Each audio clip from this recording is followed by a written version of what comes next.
गुरुर्ब्रह्मा गुरुर्विष्णु गुरुर्देवो महेश्वरा गुरुर्साक्षात् परं ब्रह्म तस्मै श्री गुरुवे नमः। नीलाम्बुज श्यामल कोमलांगं सीता समारोपित्वाम भागं पानो महाशाय चारुचापं नमाविरामं रघुवंशनाथम्। त्वमेव माता च पिता त्वमेव बन्धु च सखा त्वमेव विद्या च द्वरिणं त्वमेव सर्वं मम देव।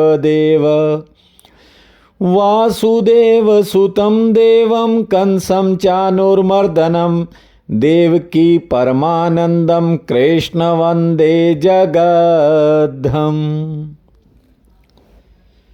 प्रिय बंधुओं, देवियों व सज्जनों, जब कोई तुम्हारी बुराई करता है तो तुम्हारा ध्यान उस पर केंद्रित हो जाता है।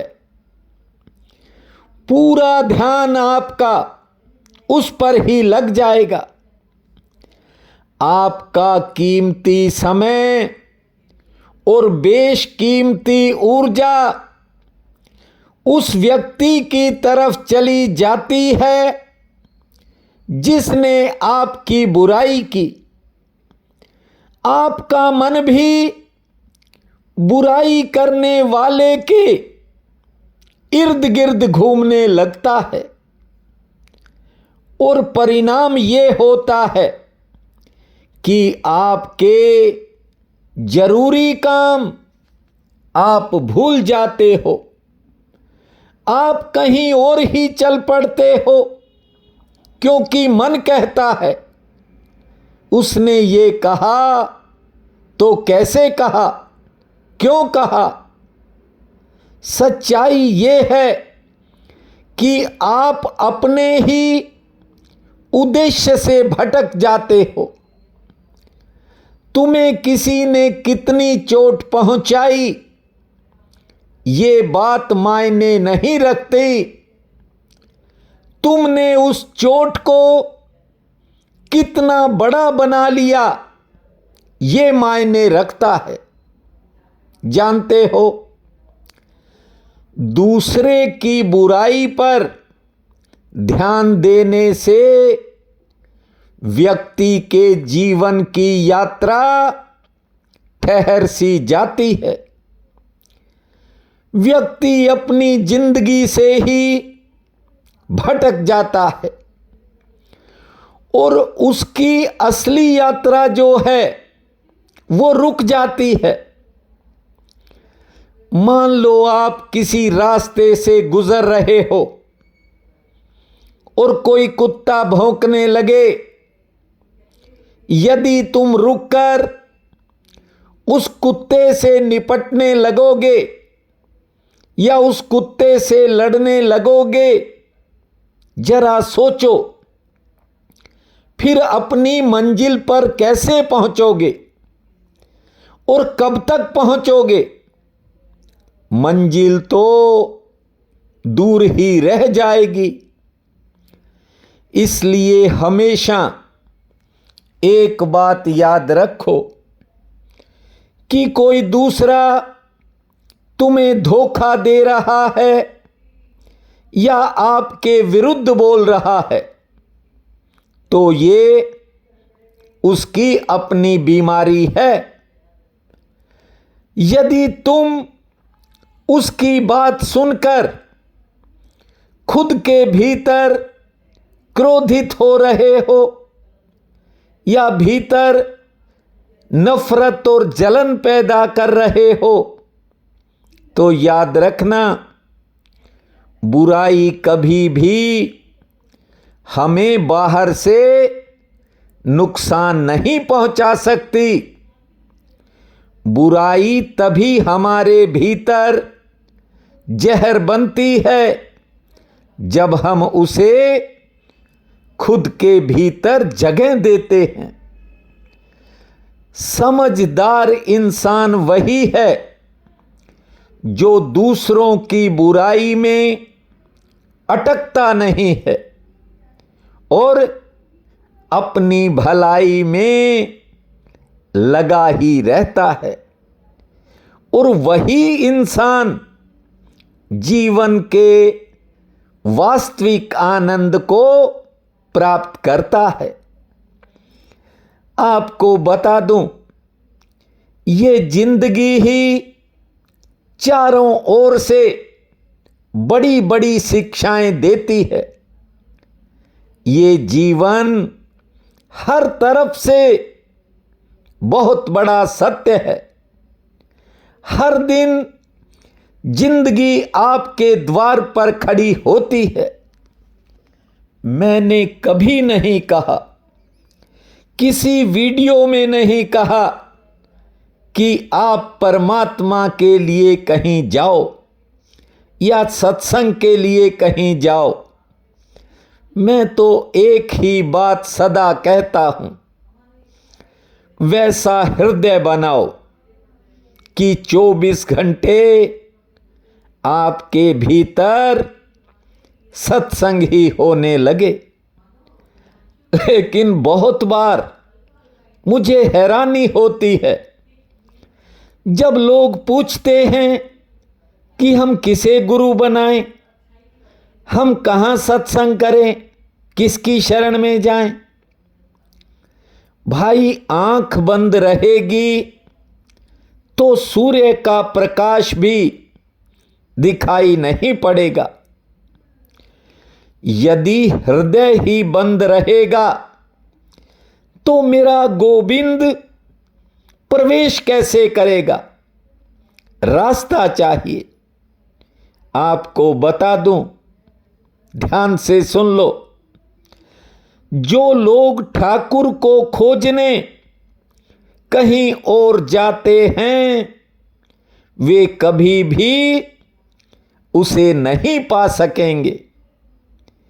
ये मुरली मनोहर की कृपा हुई है, आपके परिवार पर हुई है, जो आपके घर आंगन में श्रीमद् भागवत कथा निरंतर चल रही है।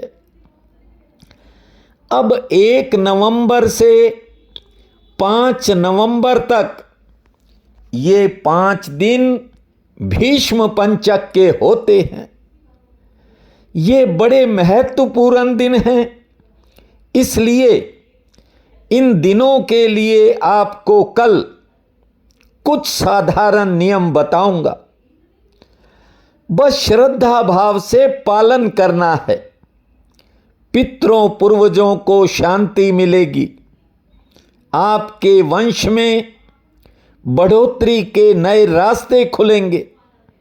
आपके परिवार में स्थायी सुख शांति का वास रहेगा। सभी अपने जो जरूरी काम हैं वो भी साथ साथ करते रहना और बार बार लगातार मेरे गोविंद को भी भजते रहना। नटवर नागर नंदा भजो रे मन गोविंदा। नटवर नागर नंदा भजो रे मन गोविंदा। श्याम सुंदर मुख चंदा भजो रे मन गोविंदा। श्याम सुंदर मुख चंदा भजो रे मन गोविंदा। ओ नटवर नागर नंदा भजो रे मन गोविंदा। नटवर नागर नंदा भजो रे मन गोविंदा। श्याम सुंदर मुख चंदा भजो रे मन गोविंदा।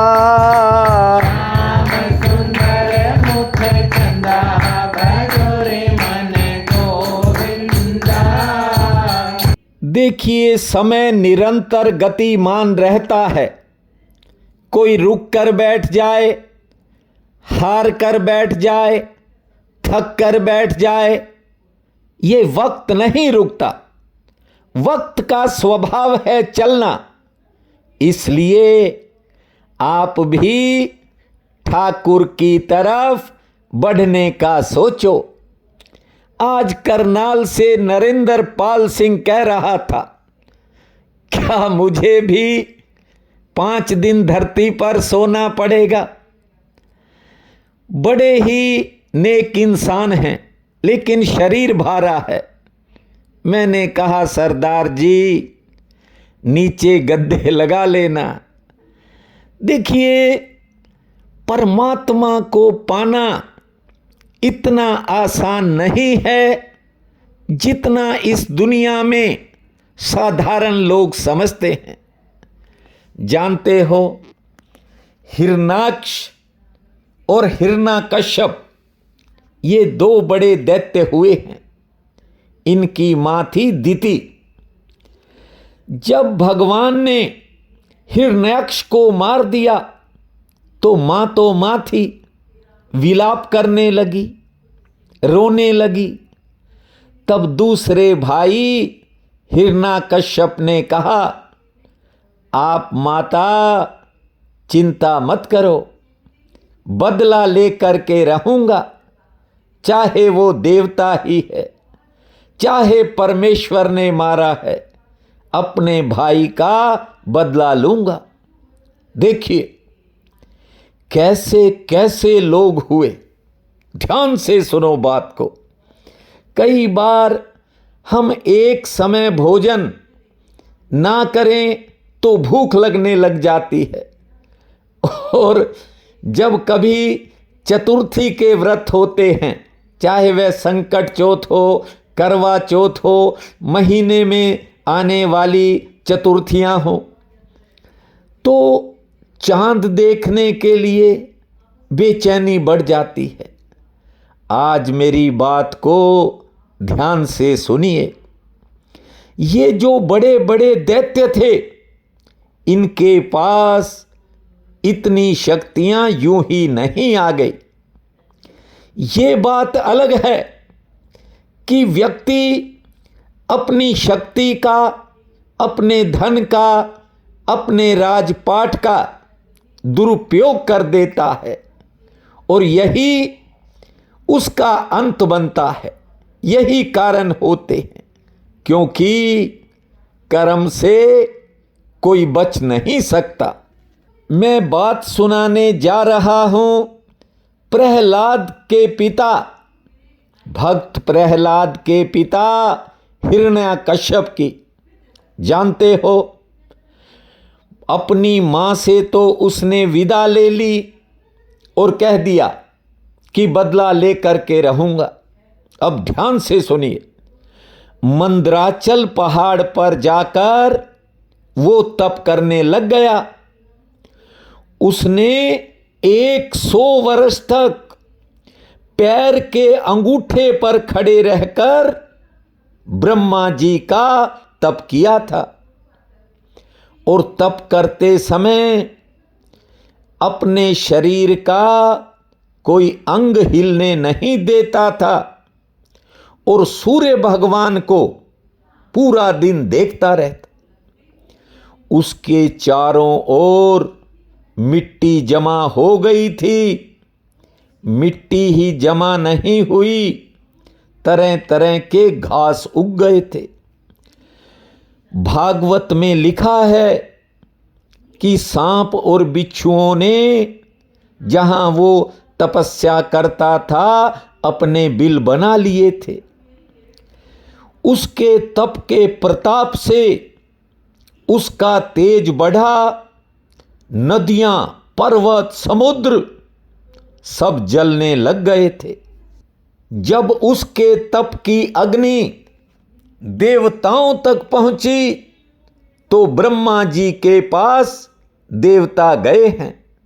हे महाराज, हिरण्यकश्यप के तपोबल से हमें अति कष्ट हो रहा है, आप जाकर उसे रोकें। आपने ही उसे वरदान दिया था, नहीं तो हिरण्यकश्यप आपके द्वारा पैदा की सृष्टि में जीवों को भस्म कर देगा।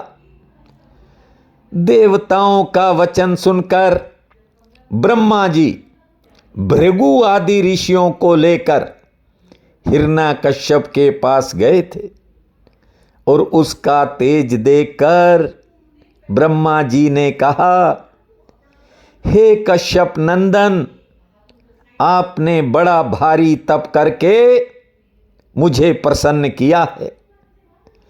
ऐसा दूसरे से हो ही नहीं सकता। 100 वर्ष तक बिना अन्न जल के जीता रहा था हिरण्यकश्यप। अब तुझे जो वरदान चाहिए ब्रह्मा जी ने कहा वो मांग ले। यह कहकर ब्रह्मा जी ने अपने कमंडल का जल उस पर छिड़क दिया और जैसे ही जल उसके शरीर पर पड़ा तो जो मांस दीमक लगने से केवल हड्डियां रह गई थी, त्यों का त्यों बलवान और पुष्ट हो गया। उसका शरीर सोने की तरह चमकने लगा। फिर हिरण्यकश्यप ने ब्रह्मा जी को दंडवत प्रणाम किया, उनकी स्तुति की, हाथ जोड़कर कहने लगा, हे महाराज, आप जगत गुरु हैं। सब जड़ और चैतन्य आप ही पैदा करते हो। आप ही यज्ञों का विधान और धर्मों की रक्षा करने वाले निर्गुण रूप हो। ये स्वरूप केवल आप संसार की रचना करने के लिए धारण करते हो। आप दयालु होकर मुझे वरदान देने के लिए कह रहे हो, तो फिर मुझे ऐसा वरदान दीजिए कि आपके द्वारा पैदा किया गया कोई जड़ जीव, चैतन्य, देवता, दैत्य और कोई मनुष्य मुझे मार ना सके। हिरण्यकश्यप ने जानते हो क्या वरदान मांगा? ध्यान से सुनो।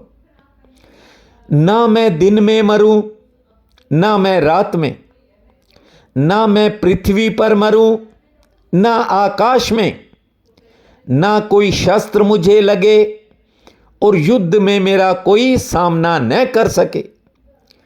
योग और तप करने से जो सिद्धि होती है वो सिद्धि मुझको प्राप्त हो जाए और मैं देवताओं, दैत्यों और मनुष्यों, सब जीवों का राजा हो जाऊं और फिर मेरी सामर्थ्य कभी ना घटे। ब्रह्मा जी ने हिरण्यकश्यप की बात सुनी, मन में सोचा कि इस अधर्मी दैत्य को ऐसा वरदान नहीं देना चाहिए, लेकिन यदि वरदान नहीं देते तो ये तप करना नहीं छोड़ेगा, इसलिए वरदान देना मजबूरी हो गई थी। नारायण जी की दया से ही भले मारा गया, लेकिन हिरण्यकश्यप बड़े जो है कठिन तप उसने किए, कोई कल्पना नहीं कर सकता। 7 द्वीपों का राजा बना हिरण्यकश्यप और सभी देवताओं को भी भगा देता था। ऐसे वरदान पाने की इच्छा तो सब में है, लेकिन करना कोई नहीं चाहता है। और देखिए, कथा कहती है कि व्यक्ति का किया हुआ कर्म ही वापिस लौटता है। वर्षों से आप मुझे जानते हो, मैं कोई आपको ऐसा उपाय कभी नहीं बताया होगा जो कठिन हो। मैं तो हमेशा इतना कहता हूं, जो भी करो वो भावना से करो और इतनी श्रद्धा भावना से करो कि स्वयं ठाकुर ही आपके कारज आकर संवार दे। श्री कृष्ण गोविंद हरे मुरारी, हे नाथ नारायण वासुदेवा। श्री कृष्ण गोविंद हरे मुरारी, हे नाथ नारायण वासुदेवा। हे नाथ नारायण वासुदेवा, हे नाथ नारायण वासुदेवा। श्री कृष्ण गोविंद हरे मुरारी, हे नाथ नारायण वासुदेवा। श्री कृष्ण गोविंद हरे मुरारी, हे नाथ नारायण वासुदेवा। हे नाथ नारायण वासुदेवा, हे नाथ नारायण वासुदेवा। श्री कृष्ण गोविंद हरे मुरारी, हे नाथ नारायण वासुदेवा। श्री कृष्ण गोविंद हरे मुरारी, हे नाथ नारायण वासुदेवा। उद्धव ने भगवान श्री कृष्ण से संसारिक पाठ पूजा के बारे में भी पूछा है और कहा है कि मुझे वो पूजा बताओ जिससे संसारिक लोग भवसागर से पार उतर जाते हैं। भगवान श्री कृष्ण कहते हैं, हे उद्धव, मेरी पूजा का अंत नहीं है, पर फिर भी आप पूछ रहे हो तो थोड़ा संक्षेप में बता देता हूं। पूजा की एक विधि वेद में और दूसरी तंत्र शास्त्र में लिखी है। मनुष्य को चाहिए कि प्रातःकाल समय पर उठकर मेरे चरणों का ध्यान करे, फिर स्नान संध्या तर्पण जप करके शुद्ध होकर मेरे सगुण रूप को पूजना चाहिए। सगुण रूप यानी मूर्ति। देखिए, मूर्ति भगवान ने कहा 8 तरह की होती है। पत्थर की, काठ की, चांदी की, सोने की, पीतल की, तांबे की। किसी भी धातु की यदि श्रद्धा ना हो तो 8वां मिट्टी का स्वरूप बनाकर ये जीव पूजा और ध्यान कर सकता है। इसके अलावा चित्रकारी, कागज, दीवार और शीशे पर मूर्ति बनाकर जिस तरह हो सके, जिस तरह करना उचित हो, 2 तरह की मेरी मूर्ति होती है। ध्यान से सुनना। एक चल और दूसरी अचल। देखिए, ठाकुर जी जो सिंहासन पर हैं, उन्हें उठाकर स्नान कराने के बाद सिंहासन पर बैठाकर जो पूजे जाते हैं उसे ठाकुर का चल स्वरूप कहते हैं। और जो मूर्ति शिवालय में, मंदिर में स्थापित होती है, जिसकी प्राण प्रतिष्ठा हो जाती है, यानी जो उठ नहीं सकती, उसको अचल जानना उचित है। चल अचल दोनों मूर्ति को स्नान कराने, चंदन लगाने के उपरांत भूषण वस्त्र पहनाकर धूप, दीप, माला, फूल, तुलसी दल, नैवेद्य से पूजन करके शीशा दिखलाना चाहिए। चित्रकार की मूर्ति को स्नान करना उचित नहीं है। जहां चित्रकारी की हो उसे कपड़े से पूंछकर, शुद्ध कपड़े, साफ कपड़े से पूंछकर उचित है, वहीं अपनी पूजा करे।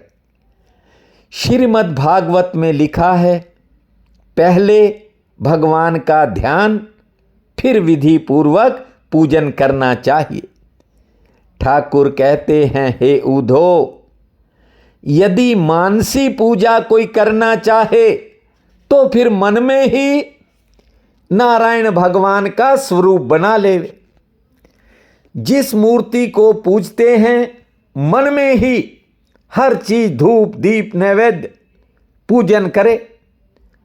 हमारा पूजन करते समय ध्यान से सुनिए, ठाकुर कह रहे हैं, सुदर्शन चक्र, 5 जन्य शंख, गदा, पद्म, धनुष्वान, हल मूसल, वैजंती माला, नंद सुनंद, पुण्य, गरुड़, विशुक, सेन सुनाम, नवों पार्षद, मां भगवती दुर्गा, गणेश, वेदव्यास, इंद्र, इन देवताओं का ध्यान करना चाहिए। उसके बाद जब भोजन तैयार हो, जितनी वस्तु आपके मन को प्यारी है वही वस्तु ठाकुर को भोग लगावे। कदाचित नित्य सब तरह का भोजन तैयार न हो सके तो फिर अन्नकूट के दिन ठाकुर को 36 प्रकार के व्यंजन बनवाकर भोग लगाना चाहिए। जो मनुष्य मिट्टी की मूर्ति बनवाकर पूजा करे, आवाहन और विसर्जन का मंत्र उसे जरूर करना चाहिए। आवाहन यानी आइए और विसर्जन जाइए। ठाकुर पूजने वालों को वह मंत्र नहीं पढ़ना चाहिए, क्योंकि ठाकुर तो वहां मंदिर में, शिवालय में स्थापित हैं। ये आवाहन इसलिए किया जाता है, मिट्टी की मूर्ति जब बनती है और फिर उसका विसर्जन होता है। होम करने वाले को अग्नि में मेरा ध्यान लगाना, जल और सूर्य को भी हमारा ही रूप समझना, ये उचित है। पूजा करते समय मेरे चरणों में ध्यान लगाए रहे और पूजा करने के उपरांत साष्टांग दंडवत करके ठाकुर जी से हाथ जोड़ करके कहे, ध्यान दीजिए, हे महाप्रभु, मैं आपकी शरण में हूं, मुझे अपना दास जानकर उद्धार कर दीजिए। बस नित्य पूजन के उपरांत चरणामृत लेकर ठाकुर जी का प्रसाद भोजन करें। विष्णु सहस्त्र नाम का पाठ मेरे पिताश्री करते थे नित्य, और वो महात्मा करते थे। विष्णु सहस्त्र नाम का पाठ करके मेरी कथा और लीला सुने, भजन और स्मरण करने में दिन रात लीन रहना चाहिए। काम करते रहो, नाम जपते रहो, सब कार्य करो, लेकिन ठाकुर का स्मरण बनाए रखो। जिसे परमेश्वर धन देता है वो प्याऊ से लेकर मंदिर तक बनवाता है, लेकिन यदि कुछ बनवा दिया, यदि कुछ कर दिया तो बाद में पछताना नहीं चाहिए। कहते 60,000 वर्ष तक कीड़ा होकर विष्ठा में रहना पड़ता है। सच्चे मन से जो करो, प्रतिदिन करो भले। मेरी पूजा सेवा जानते हो, 18 सिद्धियां उसके ऊपर बनी रहती हैं। हे ऊधो, भक्ति करते करते ज्ञान उत्पन्न होता है, और ज्ञानी को किसी की ना तो स्तुति करनी चाहिए और ना निंदा करनी चाहिए। सब जीवों में परमात्मा का चमत्कार देखना चाहिए। शरीर में एक आत्मा ही तो है जो शुद्ध है, उसका ध्यान आठों प्रहर करो। ये मन है, इसके पीछे मत चलो। जब मनुष्य ऐसा विचार करके परमेश्वर को सच और सांसारिक व्यवहार को झूठा समझेगा, तब उसका मन विरक्त होकर मेरी भक्ति की ओर लग जाता है। जब आत्मा मन और इंद्रियों के साथ मिल गया, तब वह संसारी रीति प्रीति में फंसकर माया जाल से नहीं छूट सकता। जिस तरह मनुष्य सपने में तरह तरह की चीजें देखता है और जागने के बाद कुछ नहीं दिखाई पड़ता, केवल परमेश्वर का नाम सच जानना चाहिए।